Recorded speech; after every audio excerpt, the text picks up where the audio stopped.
Hello, everyone. Today on the podcast, I'm delighted to welcome a true force of energy and creativity in the events industry, Cat Kevern. Cat wears many hats. She is the founder and director of Electric Cat, a bold and vibrant B2B marketing agency working exclusively with event companies and suppliers to bring their brands to life. She's also the managing director of NAUI, the network of women in events, where she is championing representation, mentoring over 75 women through the Level Up program, and building a thriving community of more than 10,000 members. Under her leadership, NAUI has been recognized for its impact on accessibility and inclusion, earning accolades like DEI Initiative of the Year in 2025. Kat, welcome to the show. Thank you so much for a lovely introduction. Kat, again, none of us do bachelor's of marketing, bachelor's or master's in event tech or events industry. So walk us through your career journey. What brought you into this events industry that we all are extremely proud of? Well, you say that.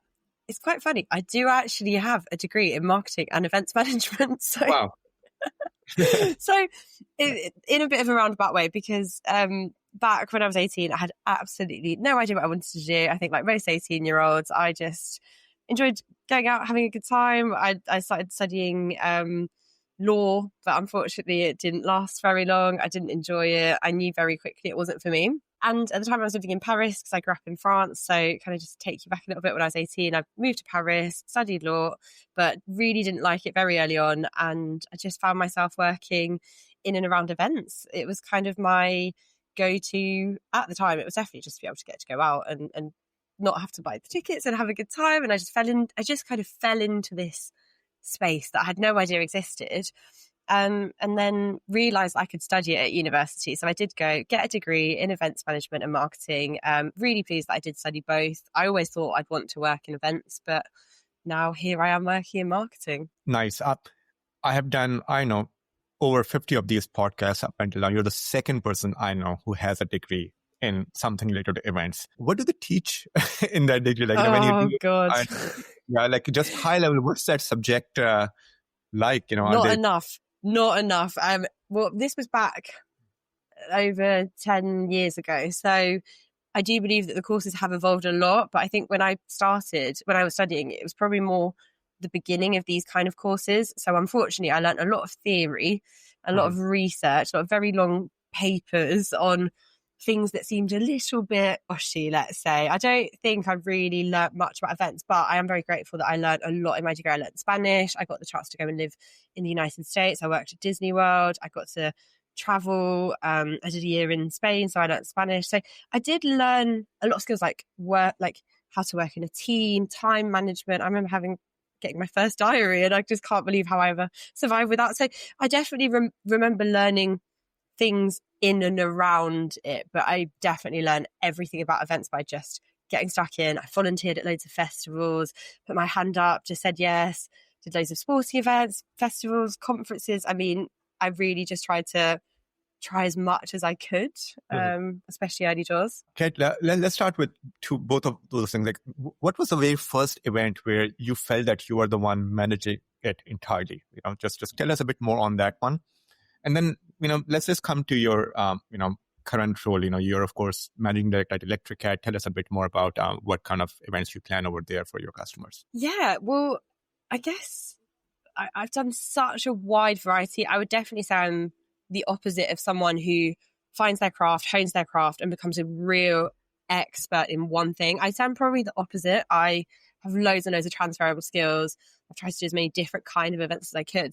And of course, working on events of all different sizes and shapes. So it's very different to say position in a director level on the Olympics would be very different to saying, running a small team in a little local event. So I wouldn't say that I've ever been super, super high level in really large scale events, but I've been very fortunate to have worked, for instance, I was project manager for Microsoft, consulting to them over 7 months. I have worked on the Olympics, but more in the capacity of a sponsorship program, so a business program by one of the top sponsors who were actually working on all the tech. So it's really fell into this sort of tech niche, whereas I definitely wouldn't have seen myself going that way. But having worked for Microsoft, and then Atos was the client that I was involved with there. So they're the tech integrator. So they work with Omega and other suppliers and kind of plug in all the tech and get that to broadcast, I think, is what they did.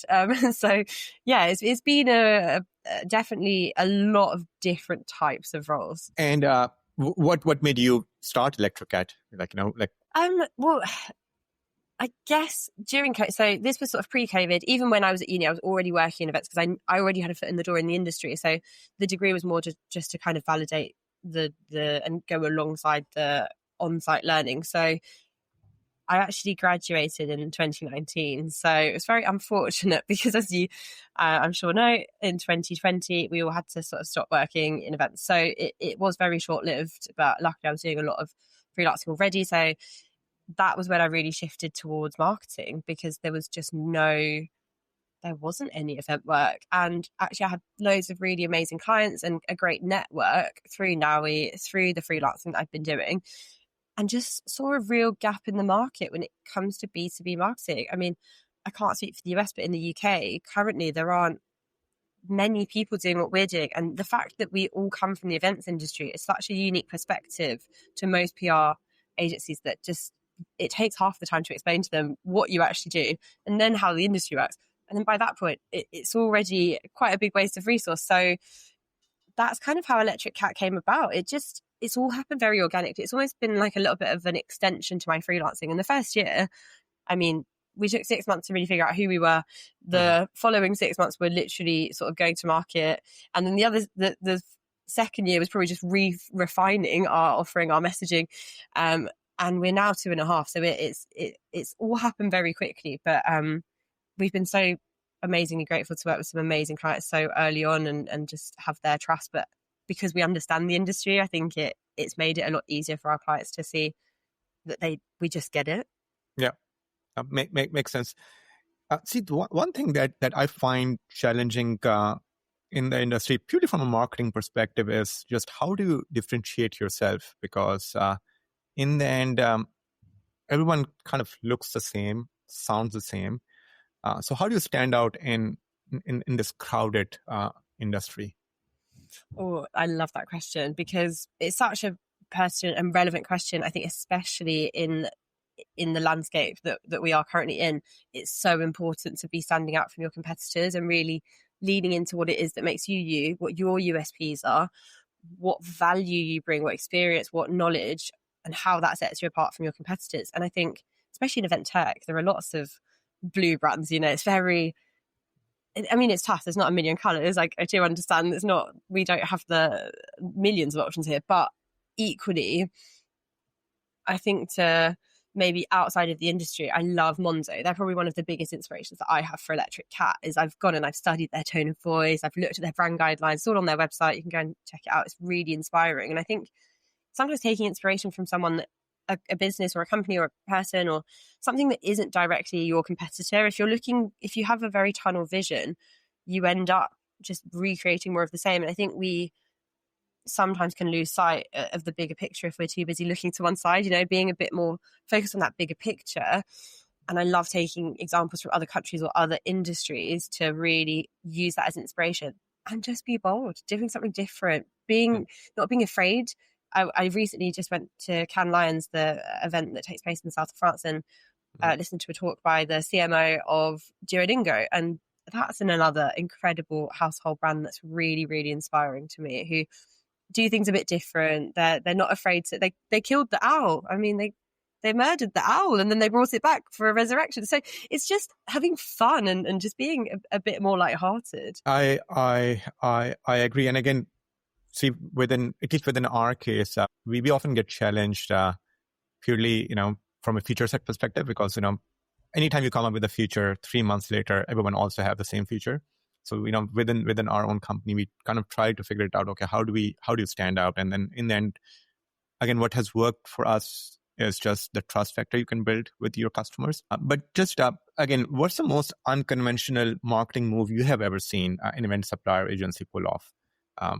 That has worked? I mean, I'm going to be completely honest. I'm not thinking of loads.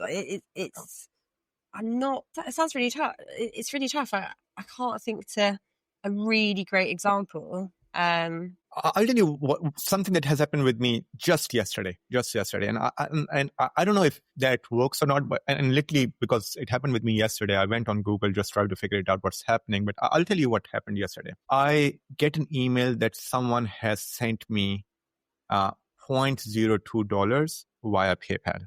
So I got an email saying that, oh, we have just sent you $0.02 on your PayPal account because, and again, because we want you to know that how much we care about, every 2 cents, in what happens in this particular space. That made me look into that company. I went there, I looked into that particular company. I'm not going to say who that company is. And then I went on LinkedIn and everyone was talking about the $0.02. And I was like, and then like there are hundreds and hundreds of prospects talking about it. And in a very nice way, in a very pleasant way, because it was a surprise. And it's only $0.02. A lot of times people give you iPods just to get into a demo. That's like $250. Yeah. Not high many acquisition cost. Yeah. And not many people talk about it. Yet here, someone has sent $0.02. A lot of people were talking about it. And again, I just find it, it's a risky thing. It could have gone either way, but just something I felt was like a genius just because it ended up in a positive way. But I'm not sure if there's a science behind these unconventional things that sometimes some of these companies do. There was one thing that I did listen to on a podcast. It's not specific to event tech, but it was in the tech space. And I think quite often the brands, especially in the B2B space, when it comes to event suppliers, I mean, we say this on our website, it's not always sexy. Like the products it's not eye candy, it's not donuts, it's not makeup, it's not clothes, it's not a holiday destination with the sun and the sea. It's a utility. It's something that has a function. So it is hard and it is a challenge, but it's just really important, I think, to just know your audience. And this is what this tech company had done really well, is that they were selling to very technical, I'm just going to say it, they're nerdy people. And where do they hang out? They hang out on Reddit. And they were using memes. And they use a lot of memes on Facebook and Instagram, which don't traditionally get spoken about much when it comes to B2B. And I just thought that was really, really cool. And I noticed that Reddit did have a pop-up at Cannes Lions this year. And just love to think of a way that we could use that for one of our clients. So that's maybe something to consider. It's just thinking a little bit outside the box, isn't it? Sure. Of all the events you have attended, which one are the top 3? Like which top 3 events that you typically like to attend, typically? Like B2B or as an attendee? Could be just as an attendee, which like in the event tech world, what are the events that one should not miss as an attendee? Well, I'm a bit biased, but I'm going to have to say my favourite events are always the NAWI events. We run, as I mentioned earlier, I run the Network of Women events. So we're a community, we're a non-profit, we're a social enterprise. So it means that everything we do goes straight into supporting our community and our members. We have a mentorship program.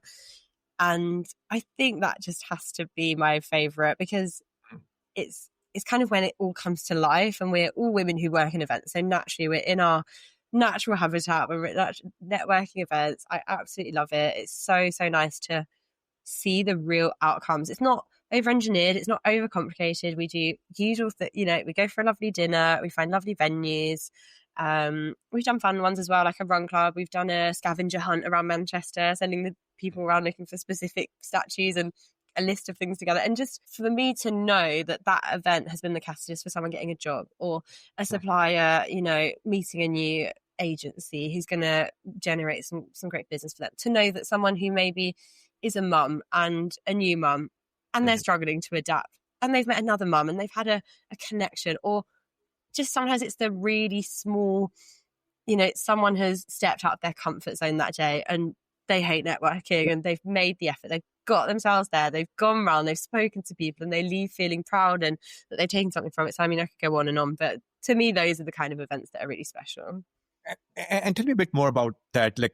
So are these events just a 3-hour dinner events, or are these 1 day, 2 day where, you guys are all going through some content? There's a speaker, there's someone who's sharing, kind of doing a workshop. So it depends.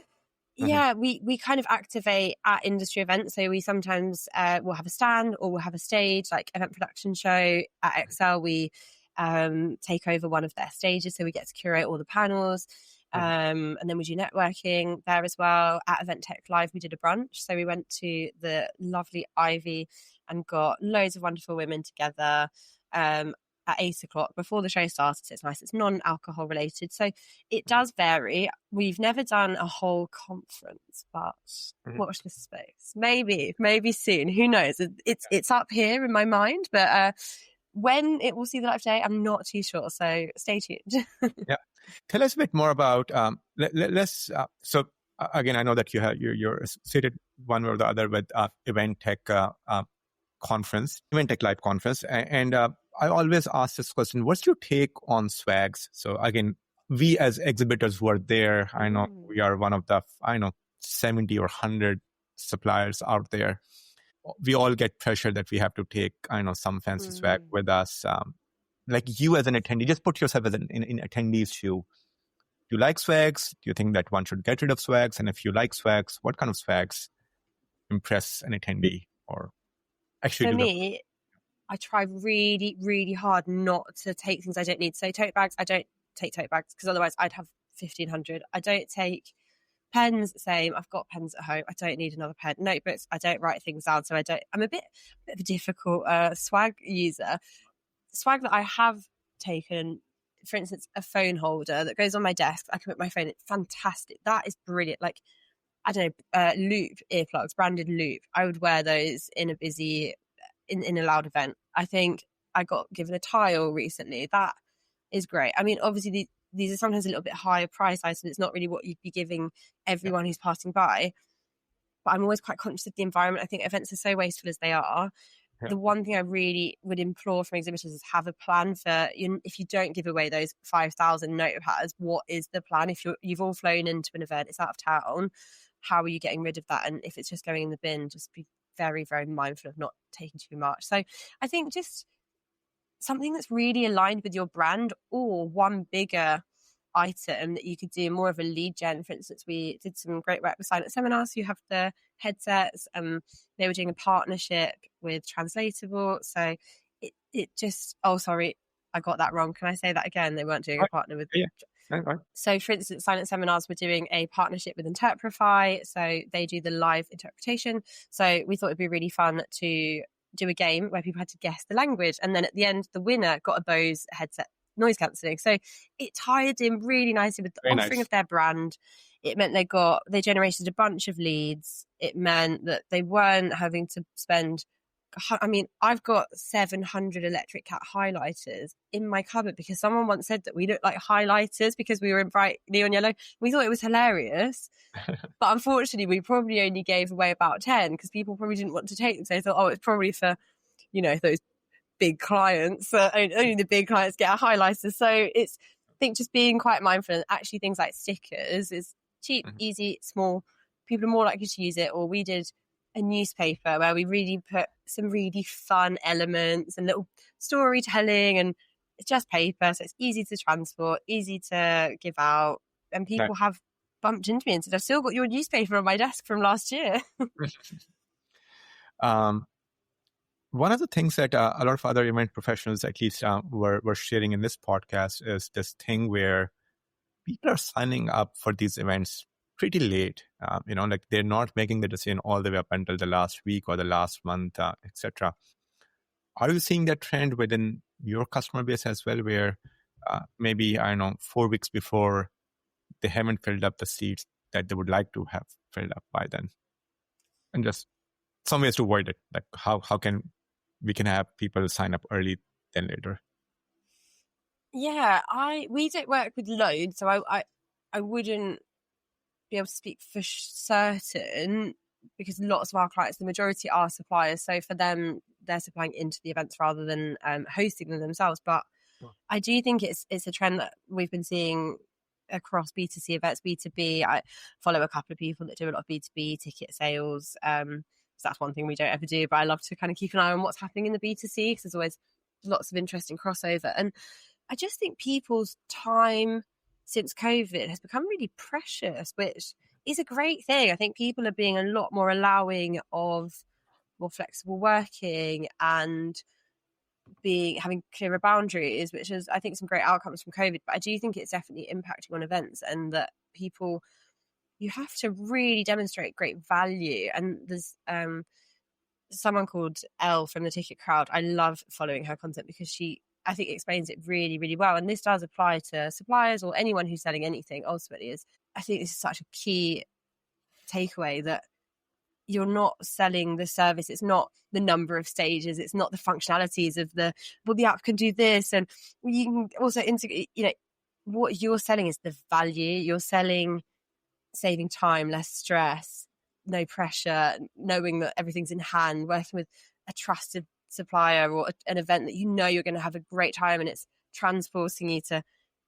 It's that feeling. It's the emotion. So I think just being more connected and deepening the reasons behind trying to engage with your audience, whether that's in B2B or B2C. So, yeah. I see that you're also quite a celebrity on LinkedIn as well. So tell us a bit, like, what works best on LinkedIn for event marketers today? What are some of the ways to really, get that engagement out on LinkedIn? Because it's also a very competitive space, literally for everyone nowadays. Yeah, it's tough, and it's something that I started doing 6 years ago, where I just had a bit of a moment where I thought, I'm scrolling so much on Instagram, it's not bringing anything into my life. And I had a real breakthrough moment where I thought, I'm going to swap LinkedIn where Instagram was on my phone and put Instagram, just bury it in my other apps. Mm-hmm. And it drastically shifted. I really set myself that goal. At first, I didn't know what to post. I didn't know what to do. Luckily, at that point, no one was following me. So no one remembers. No one saw it because I had no followers. So it was great. I learned during that time when I was young, I was a student, just fresh out of uni. I thought, no one really cares. So I just kind of tested the waters. And I think it's only with time that you can find your style, find your tone of voice, whether you're a brand, a company, a person, an organization, a nonprofit. I think it's all very similar. Being authentic. There's nothing I can say that I'm sure people haven't seen in a video. It's just finding what works for you, being consistent with it, understanding your audience, being really, who am I speaking to? If you're a graphic designer and all day long you put out graphic design tutorials if you're trying to sell into event agencies, to get them to hire you for graphics for their shows, if you're putting out content that speaks about how to graphic design, it's not going to land with those agencies. They don't care. They don't want to become graphic designers. So on the contrary, maybe it would be, how do you engage with those agencies? So really just thinking about the audience, who it is you're trying to speak to, being consistent. Obviously, there's so many tips and tricks around creating a good post. Video works really, really well. I mean, most people hate it. Let's face it. No one really loves filming themselves and then having to edit it. But that works really, really well. And then the last thing I would say is being authentic and vulnerable. Mm-hmm. People connect with vulnerability. It's a psychological scientific thing, but it works. People are more likely to trust someone who they know isn't perfect. And it kind of goes back to our animal instinct. I heard it in a podcast. It must be true. But we tend to connect more with people who are vulnerable. And I think this big shift that we've seen since TikTok becoming a big platform is that, I mean, I'm sure everyone in the audience would have at least once recently watched a random video of some random person in a random business telling all about their financials, or some random girl in a different country talking about how she messed up. And people, we're curious. We're also very curious as humans. We want to get that peek behind the curtain. It's all very well seeing a nice, shiny, branded, beautiful website with a happy-looking team, but as our animal instinct is that we're always we're looking out for threats. So we're like, what if it's too perfect? What's going to go wrong? So actually, my content that's doing really well at the moment, I'm really into this concept called radical honesty, and I'm like that with my team. I'm like that in life. It's so liberating to be open and say, I don't know everything. I mess loads of things up. For every talk I am successful in, there are 5 I applied for that I never heard from them. For every job I got, there are 100 I applied for that I never got. For every client we announced, there are 3 that we didn't announce because we never got them. So I just think, be a bit bold and be a bit vulnerable, and be okay with showing that behind the scenes, whatever that looks like for you. Yeah, that's very well said. And you mentioned how you, again, you kind of swapped Instagram with LinkedIn, and I do get it, but just purely from an event tech industry perspective, do you think that event professionals don't use Instagram for business purpose at all, or do you think there's value of someone within our industry, I don't know, doing those posts on Instagram too, and not just on LinkedIn? I would argue whatever you're doing, if it's working for you, then just do that. I've rarely seen anyone say we've had loads of inbound leads through Instagram. We've seen great ROI from an ad that we've run on Instagram. I just think it's almost like that headspace. When I'm on Instagram, I try not to follow events. I follow them on LinkedIn. I get that in my inbox. I see them. Makes sense. Almost I need a little detox space. I need to just see happy dogs, happy cats falling over. I just want to see, beachy places. I want to see people on holiday. That's what I want to see on Instagram, my friends. Yeah. I almost am quite protective of that one platform that is not, because I have a TikTok, but it's more of a business one. So the question I get asked more frequently is, should we be on TikTok? Mm-hmm. I'd love to give the example of Premier Events. They're an agency, full service here based in the UK. And Ben, their founder, has doubled down on LinkedIn, on TikTok. So it comes unnatural saying it out loud. And we did a little feature. We just saw him at an event and I said, I follow you on TikTok. And I always give you as an example of, what's right. There's no right or wrong in marketing. It's not black or white. I can't say this will work, this won't, but if you lean into it and you do something a bit bold and a bit different, because they are navigating NDAs, so it's very tricky to talk about their biggest clients. So how do they have a presence without talking about that? What are they talking about? So they just show all the behind the scenes. Ben also does loads of videos around admitting to his failures, and it has enabled them to scale massively. They're a very, very sizable company now, considering where they were before. And it's just, that to me is a really good testament to, there's no right or wrong. Do what works for you. But generally, Instagram is probably not where people, it might be your audience, but they're not in the headspace to buy.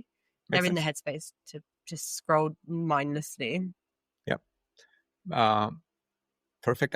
Just as an attendee, I'm just searching, when it comes to you signing up for events, how much that website matters, how much the registration form, just length matters, if they're just asking for name and email address, or they're asking for a lot more details so they can give you a much more personalized experience. So just what's your take on that one? Tough. I do think that a seamless, I'm a marketeer. I'm not going to say that it doesn't matter. I genuinely believe that the perception, like your brand identity is what sets you apart, is what makes you as a business. So if I see marketing that's a bit messy, like buttons don't work, blurry logos, we've all been trying and do something on a mobile phone and it fails, and it's so frustrating. You think you've registered, you can't remember if you have, what email was it, and it is confusing. We're very busy. Everyone's got a lot going on in their mind, in their inbox. And I sometimes find as well that the questions that they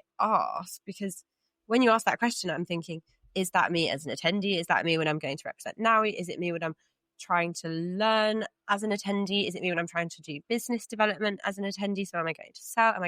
So it does really depend, but I think it's so hard. As marketers, we always want to quantify everything. We want to know everything: acquisition, value, like behavior. And I think sometimes in trying so hard to do that, we almost lose ourselves a little bit. And then if you become too reliant on that data, I am always in two minds about data. Nothing worse than seeing direct as you're on Google Analytics, like direct. Well, great. Well, what does that mean? Like, I don't know what that means. If it says, it might not say Instagram, but someone might have seen it on Instagram, gone and typed in electric cat, but someone might have shared a UTM in a WhatsApp group that blows up, but actually the UTM doesn't mean that one ad did really well. It means that someone else. So I have these very long internal conversations, but ultimately I do think that it's tough because lots of people in events will wear different hats. And so sometimes, say, oh, what budget are you? And I'm always in two minds about, when you see those, on average, our attendees have a budget of $1 million to $5 million per annum. And that's 59% of our attendees. And I'm like, I bet money it's an estimate anyway, really, isn't it? I think it's just trying to really get that value across. But I'm always a bit of pinch of salt with that. I agree. Tell me a bit, as an attendee, when you are going on events, a lot of people go to events either for networking or to go ahead and, learn from the content that's being shared, and or lead generation. Which is also networking if you're as an attendee. More and more, at least I get to see on LinkedIn that, oh, by the way, events are more for networking, even though for me personally as an attendee, I go there more for just purely from a learning purpose, right? But what's your take on that? Which one should get a bit more priority? What are you seeing with some of the events that you are attending? It depends on the event, but I think that it's sometimes good when you have a team is understanding different people's strengths. Yeah. And so recently, I'll use the Cannes example. We went to Cannes Lions, which is, for maybe someone who isn't familiar, it's one of the biggest sort of creative industry events for marketers, advertisers, and they also have the Lions Awards. So it's a lot of creators, it's a lot of creative directors and senior leaders within the marketing and advertising space. And they do a whole conference, and then around it, there's loads of fringe events. So Meta will be there, YouTube, Pinterest, all these other fun brands and all sorts of fun stuff. So there were 3 of us in attendance, and we kind of just we divided and conquered. So personally, I'm the face of the brand. I love networking. I love people. I get my energy from bouncing off of people. I love making new connections. That's me in my natural habitat. And Hattie in our team is perhaps less so that way, but she does so much of our client work. She is across lots of our copywriting, our PR. So for her to go and get inspired by those sessions made a lot of sense. Then she came back, she wrote a blog about it. She wrote we have a LinkedIn newsletter feature. She's done some LinkedIn posts. She's doing reporting back to the team and some of the key learnings and how we can implement that with our clients. So I think it's about leaning into different people's strengths. And I think the same goes if you're exhibiting, is knowing that there are some people that are organized and they will be there in the morning and they'll make sure the kit is set up, and they are the people that are doing the planning, and they might not be that public facing. So I think it's unrealistic to expect that a team would all go and do one thing. Everyone's different, and just leaning into what makes that team person, what their strengths are, and then just kind of leaning on that, really. I think that's very well said. I agree. I think double down on the strengths, and then everyone.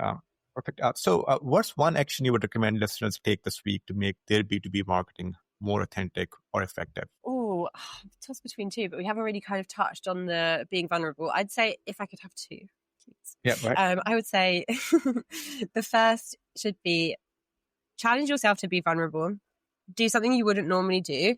If you're a parent and you're having a really tough morning because your kids are just, I hear they're very hard work. So, just be open about that on LinkedIn. Say, or with your team, and just say, or just in general, put yourself out of your comfort zone by being a bit vulnerable, maybe admitting to something that you wouldn't normally, and watch that really, the ripple effect of that. And then the second, we haven't spoken about it, but it's something that we've got this whole way without mentioning AI.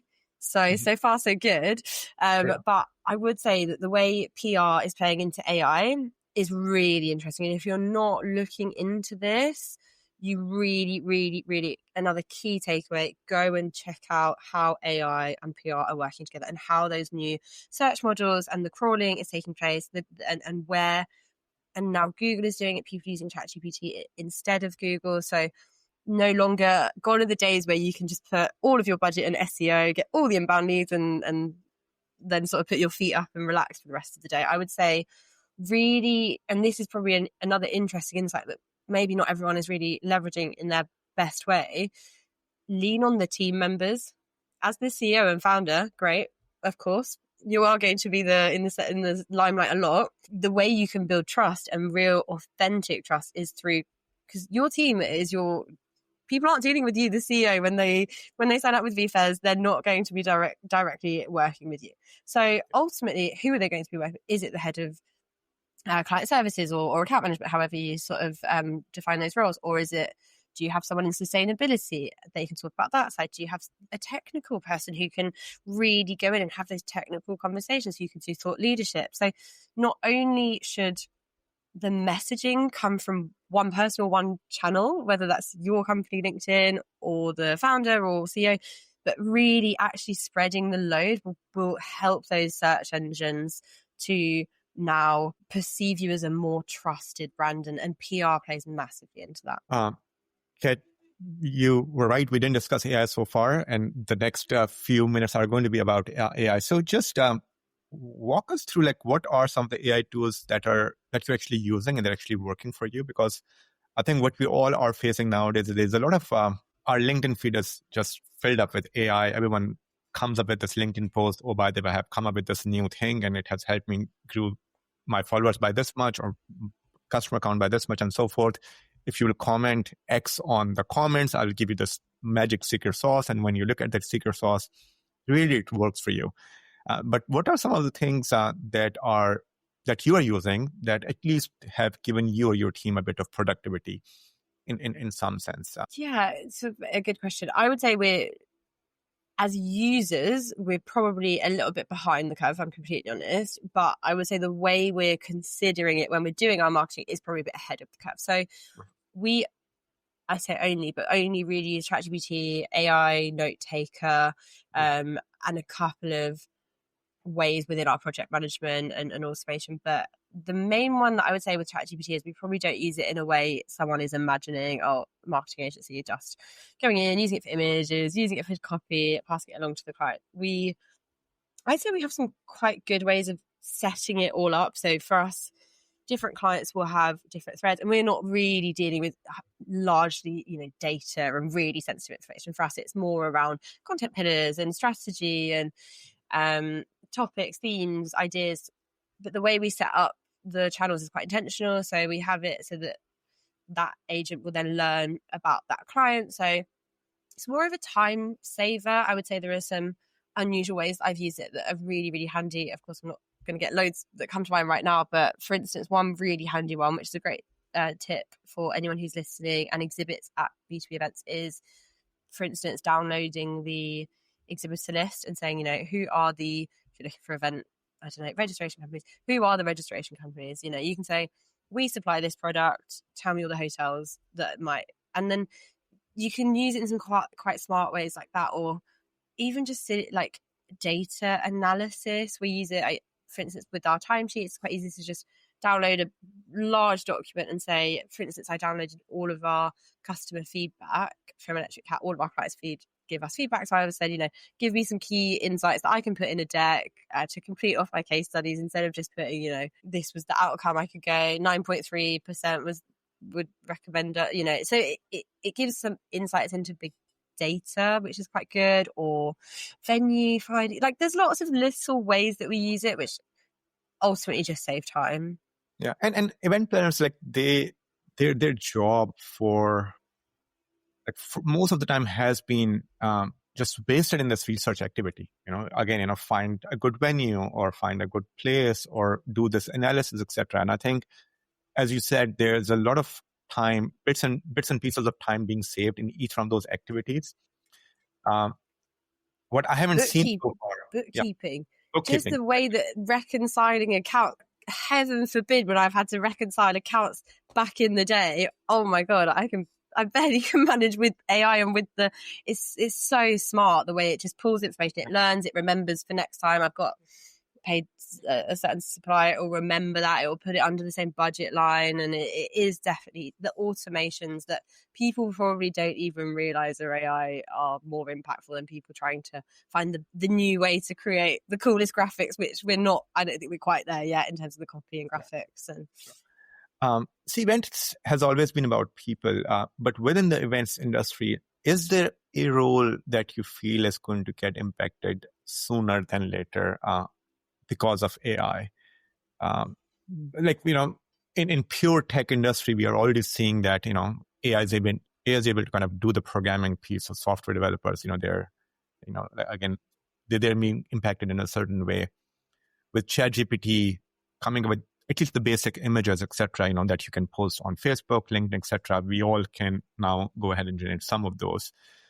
But yeah. I just see it that it's the low. Currently, it's so hard to say how it's going to be in a couple of years, but right now I would say it probably helps people save 5% of their previous workforce. Maybe, I don't know, I'm just kind of Yeah, 5 rough to 15. estimate. I agree. Yeah, I think that's So maybe a low-level marketer, data, someone who manages data, someone who maybe like a bookkeeper, but yeah. I wouldn't necessarily say it's already. And I think there's a difference between using ChatGPT and just kind of winging it, and then, for instance, really working with maybe a consultant or an agency, or really learning, sitting, educating yourself, and then going and building a complex, I think ChatGPT is great, but it's also limited. If we want to really, we were just working on a PR piece for one of our clients, and he was just saying that they worked with an agency, they've built Python code that then it automates some of their workflow processes that previously, like, not anyone can just wake up and go and build that in ChatGPT. That is a slightly more complex solution. So it ultimately needs someone to be the person piloting the tech. So I don't believe that there's necessarily going to be loads of people that will be out of work, but perhaps different skills and upskilling in different areas. Yep.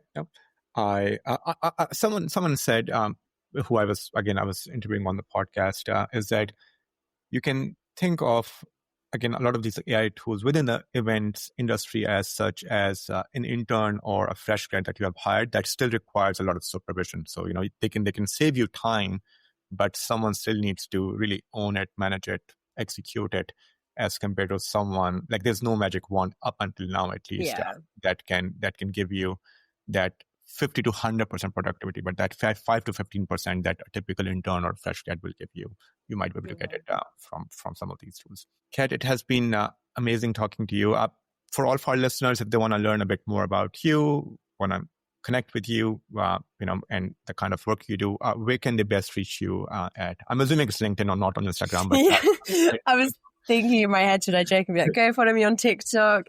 No, definitely go check out my LinkedIn, Electric Cat. And if you are a woman working events, more so on the UK, sort of in the UK, then you can go check out Nowi as well. Whilst we're not really outside of the UK yet, who knows, maybe in the future. But please drop me a message. And if anyone has any questions or would like to chat about anything B2B marketing, don't hesitate, drop me a line. Thank you so much, Kat. Thank you everyone for listening in. Again, if you want to listen to any of the other podcasts, you can just go to Epic Events on App Store or Google Play Store to download some of the other podcasts as well. Thank you so much, Kat. Thank you everyone for listening in.